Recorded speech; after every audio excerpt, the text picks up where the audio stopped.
Hello everyone, আমি পৌশালী। সকলকে প্রথমেই জানাই হ্যাপি সরস্বতী পুজো। সকলের দিনটা কেমন কাটলো অবশ্যই করে জানাও।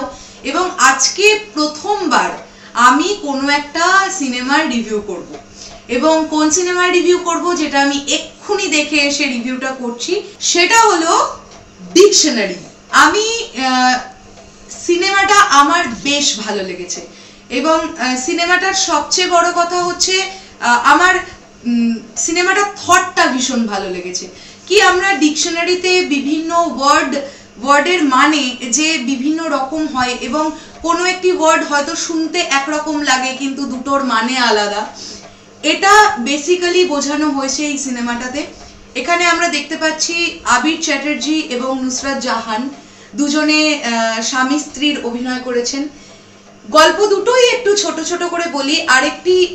আরেকটি স্টোরি হচ্ছে বাবা এবং ছেলে।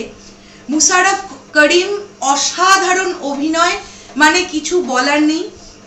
এবং দুটো দিক একটু বলি, সেটা হচ্ছে একটা স্টোরি দেখাতে চাওয়া হয়েছে যে একজন অল্প বয়সী মেয়ে যার স্বামীর বয়স তার চেয়ে একটু বেশি, মানে নুসরাত জাহান এবং আবির চ্যাটার্জি, এবং তার যে একজন দেওরকে ভালো লাগতে পারে এবং তাদের মধ্যে একটি ভালোবাসার সম্পর্ক তৈরি হয়, এটা একটা দিক। এবং আরেকটা দিক হলো বাবা এবং ছেলের, যে একজন বাবার কাছে তার সন্তান সবকিছুর চেয়ে সবার আগে, এটা দেখাতে চাওয়া হয়েছে।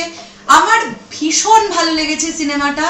আমি 100-র মধ্যে যদি আমাকে নাম্বারিং করতে বলা হয়, নাম্বার দিতে বলা হয়, আমি এই সিনেমাটাকে 80 দেব।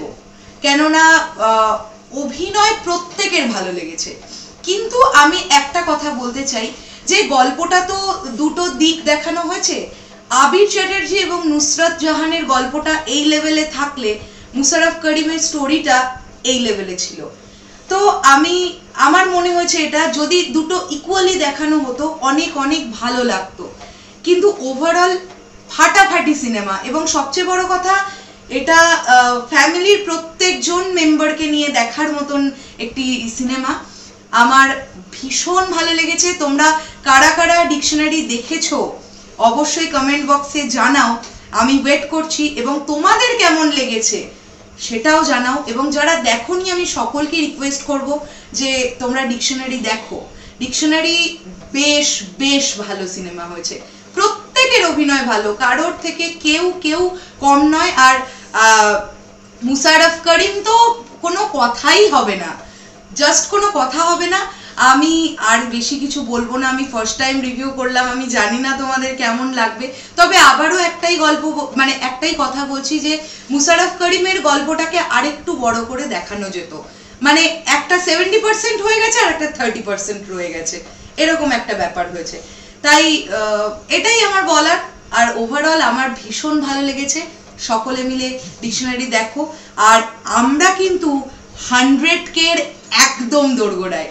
সাবস্ক্রাইবার্স আপাতত 99,500, আর 500 সাবস্ক্রাইবার্স দরকার। সকলে মিলে যদি আমার রিভিউটা ভালো লেগে থাকে সাবস্ক্রাইব করে দাও, বেল আইকনটা প্রেস করে দাও।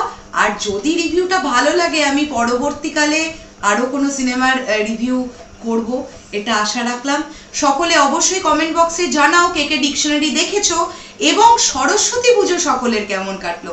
আর বেশি একদম বকবক করব না, আজকের মতন চললাম, টাটা।